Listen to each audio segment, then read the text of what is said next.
ভাইরে ভাই, নকল কাকে বলে তা এবার ফুটবল মাঠে হারে হারে টের পাওয়া গেল।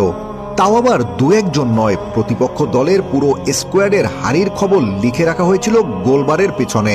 অবিশ্বাস্য মনে হলেও আর্জেন্টিনা বনাম ইংল্যান্ডের হাই ভোল্টেজ সেমিফাইনাল ম্যাচ শেষে ঠিক এমন এক কড়া কাণ্ডই হাতে নাতে ধরে ফেলেছে আলবিসেলেস্তেরা।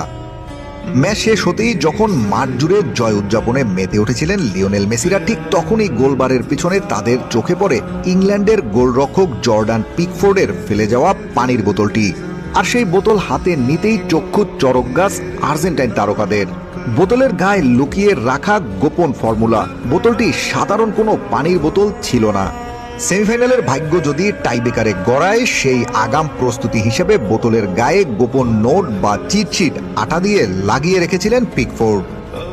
সেখানে আর্জেন্টিনার প্রত্যেক পেনাল্টি টেকারের নাম এবং তারা সাধারণত গোলবারের কোন দিক দিয়ে শট মারতে